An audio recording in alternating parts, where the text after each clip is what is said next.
আমি খুব আনন্দে অভিভূত যে আমাদের এই ধরনের সুফিবাদী সুন্নি মহাসম্মেলন বাংলাদেশে মনে হয় আমরা শুরু করলাম। তো শুরুতেই যে অবস্থা আমি দেখছি তাতে আমি অনেক বেশি আনন্দিত, কারণ কেউ গাছের নিচে, কেউ দোকানের নিচে, কেউ চায়ের দোকানে, মানে রৌদ্রটা যেন না লাগে। আমি দেখছি অনেক ছাতার নিচে মানুষ বসা। আমি সম্মানিত পীর মাশায়েখ পায়ে হাত রেখে বলবো, আমরা ছোট্ট পরিসরে হলেও, ছোট্ট পরিসরে কেন হবে, এখানে অবশ্যই একটা সুন্দর প্যান্ডেলের ব্যবস্থা করতে হবে। যদি আজকে সামিয়ানা থাকতো, আজকে প্রথম সুফিবাদী সুন্নি মহাসম্মেলন, এটার মধ্যে আমি দেখছি, আমি ঢোকার সময় চারিদিকে আমি অবলোকন করছিলাম, আমি দেখছিলাম হাজার হাজার মানুষ চতুর্দিকে ঘোরাফেরা করছে।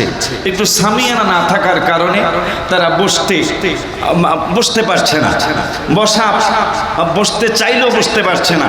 একে তো গরম, আবার রৌদ্র, আবার আকাশে মেঘ থাকলে কিন্তু একটু গরম বেশি লাগে, সেই জন্য মানুষ বসতে পারছে না। আমার আবদার থাকবে, আমার আকুল আবেদন থাকবে, আমরা যেন সুন্দর একটা পরিবেশ মানুষকে দিতে পারি, আমার এই সুন্নি ভাইদেরকে দিতে পারি। আগামীতে যেন এর চেয়ে আরো অনেক বেশি সুন্দর হয়। এই সুফিবাদী সুন্নি মহাসম্মেলন কেন? সুফিরাই তো গত 1000 বছর পূর্বে এই ভারত উপমহাদেশে যারা ইসলাম এনেছিলেন, এরাই তো সুফি। মারহাবা কয় না? যে সুফিরা দ্বীনে ইলাহির বিরুদ্ধে, মুজাদ্দিদ আল ফিসানি রহমতুল্লাহি আলাইহি, আমি 1 মিনিট সময় নিচ্ছি, দ্বীনে ইলাহি বাদশাহ আকবর যখন কায়েম করতে চাইলেন, মুজাদ্দিদিয়া তরিকার প্রতিষ্ঠাতা যিনি, তিনি বিরোধিতা করলেন তার ভক্ত মুরিদিন মুহিব্বিন। এই সুফিবাদী ইসলাম, কোরআন হাদিস ইজমা কিয়াসের আলোকে যে সুফিবাদী ইসলাম, এই ইসলামকে যারা বিশ্বাস করেছিল তাদেরকে নিয়েই মুজাদ্দিদ আল ফিসানি রহমতুল্লাহি আলাইহি যখন ইন্ডিয়ার জমিনে মাঠে নেমে গেলেন, বাদশাহ আকবর তাকে বাঘের খাঁচার মধ্যে ঢুকিয়ে দিলেন। 3 দিন পরে দেখার জন্য গেলেন, যারা দেখতেছেন এই সুফিবাদী ইসলাম যারা করে, এই সুফিবাদী ইসলাম যারা কায়েম করতে চায়, এই ইসলামের মাধ্যমে যারা আল্লাহকে রসুলকে চিনাতে চায়, সেই মুজাদ্দিদ আল ফিসানির কদমের ভিতরে বাঘ জিহ্বা দিয়া চাটতেছে। এই হলো সুফিবাদী ইসলাম। এই ভারত উপমহাদেশ যিনি জয় করেছিলেন সুলতান মাহমুদ গজনবী রহমতুল্লাহি আলাইহি, তার দরবারে এক যুবক চাকরি করছিলেন, আয়াজের ছেলে। আয়াজ যখন বৃদ্ধ হয়ে গেল, তার ছেলেকে দিয়ে গেলেন। সে সব সময় তার নাম ধরে ডাকে, হঠাৎ করে সব সময় তার কাজের হুকুম দেয়। কিন্তু একদিন হঠাৎ করে বলেন, আয়াজের ছেলে তুমি কাজটা করো। আয়াজের ছেলে ভয় পেয়ে গেলেন, উনি তো আমাকে সব সময় নাম ধরে ডাকে, কাজের হুকুম দেয়, কিন্তু আজকে উনি আমাকে বললেন, আয়াজের ছেলে তুমি আজকে সরওয়ার উদ্যানে যাও। কেন? আমাকে সব সময় তো নাম ধরেই ডাকে, আজকে কেন আমাকে বল আয়াজের ছেলে এই কাজটা করো? ভয় পেয়ে বাড়িতে চলে গেলেন। আয়াজ এসে সুলতান মাহমুদ গজনবীর কদম ধরে কাঁদতেছেন, হুজুর আমাকে, আমার ছেলেকে ক্ষমা করুন, অবশ্যই আমার ছেলে কোনো না কোনো অন্যায় করেছে, নইলে আপনি সব সময় নাম ধরে ডাকেন, আজকে কেন বললেন আয়াজের ছেলে এই কাজটা করো? সুলতান মাহমুদ গজনবী কাঁদতে কাঁদতে অস্থির হয়ে গেলেন। উনি বুঝলেন, আয়াজ বুঝলেন, মনে হয় ঠিকই আমার ছেলে অন্যায় করেছে। বলে, তোমার ছেলে কোনো অন্যায় করে নাই, তোমার ছেলে আমাকে নবীর প্রেমের সাগরে ডুবিয়ে দিয়েছে। কি হয়েছে হুজুর, আমাকে খুলে বলুন।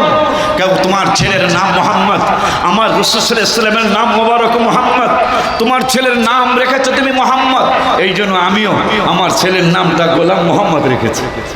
আমার একটাই মাত্র ছেলে, আমি গোলাপ 14 বছর পরে আল্লাহ দিয়েছেন, তার নাম গোলাম মোহাম্মদ রেখেছি। তোমার ছেলের নাম মোহাম্মদ, আমার নূরের নবীর নাম মোবারক মোহাম্মদ সাল্লাল্লাহু আলাইহি ওয়াসাল্লাম। এই জন্য আমি তোমার ছেলে যখন চাকরিতে জয়েন করেছে, ওই দিন থেকে তোমার ছেলেকে কাজের হুকুম দেওয়ার আগে আমি আগে উজু করি, কারণ উজু ছাড়া রসুলের নাম মোবারক নিব এইটা আমার দেমাগে আসে নাই, দেমাগে আসে না। আজকে তোমার ছেলের যখন একটা কাজের হুকুম দিব, এখন আমার উজু ছিল না, উজু না থাকার কারণে তোমার ছেলেকে আমি মোহাম্মদ বলে ডাকতে পারি নাই। এইটাই হলো সুফিবাদ। এটাই হলো সুফিবাদী ইসলাম। আমার আবদার থাকবে সম্মানিত অনেক পীর মাশায়েখ এখানে উপস্থিত সকলের পায়ে হাত রেখে বলবো, আমরা যদি একজনে 100 নিয়ে আসতাম, আজকে এখানে মনে হয় 50,000 লোকের সমাগম হয়ে যেত। এখানে যেই কয়জন আল্লামা আসি আমরা 100 না 50 জন নিয়ে আসলে আমার মনে হয় এখানে আজকে 30,000 লোকের সমাগম হয়ে যেত। আমার আবদার থাকবে 12,000 দরবারে বাংলাদেশের জমিনে একটা দরবার থেকে 20 জন আসলে এখানে লোক হবে 3 থেকে 5 লক্ষ। মাত্র 10 জন করে 20 জন করে লোক আসলে এখানে লোক হবে 3 থেকে 5 লক্ষ। আমার ভাইয়ের কাসেম আবুল কাসেম ফজলুল হক সাহেবের সাথে ঠোঁট মিলিয়ে কণ্ঠ মিলিয়ে বলছি, আগামী অনুষ্ঠান যেন এখানে অবশ্যই সুন্দর একটা প্যান্ডেল হয়।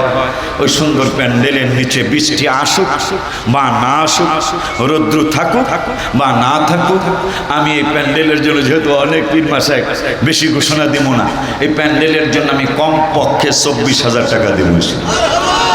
আমার পক্ষ থেকে যদি সবাই 24,000 দেয়, কি কর কথা কয় না, কালেমা শরীফের 24 অক্ষরের জন্য 24,000। যদি এই 500 পিসাব পীর মাশায়েখ বাজানেরা যদি 24,000 করে টাকা দেয়, টাকা ওই কয় লক্ষ। এইরকম সরওয়ার দুদ্দান কিনুন যাব, কথা কয় না। এই আবদার রেখে আগামী অনুষ্ঠান ইনশাল্লাহ সরোয়ার দুদ্দান কেন, এইরকম 10টা সরোয়ার দুদ্দান ইনশাল্লাহ আমরা যদি 100 করে পীর মাশায়েখ 100 করে লোক নিয়ে আসি, আশা করি জায়গা হবে না। এই আবদার রেখে আপনাদের সকলকে আল্লাহ যেন আবার সহিহ সালামতে হাবিবের ঘাম মোবারকের সদকায় গন্তব্যস্থানে পৌঁছিয়ে দেয়, আশা ব্যক্ত করে সকলে সুস্বাস্থ্য কামনা করে শেষ করছি। আসসালামু আলাইকুম ওয়া রাহমাতুল্লাহ।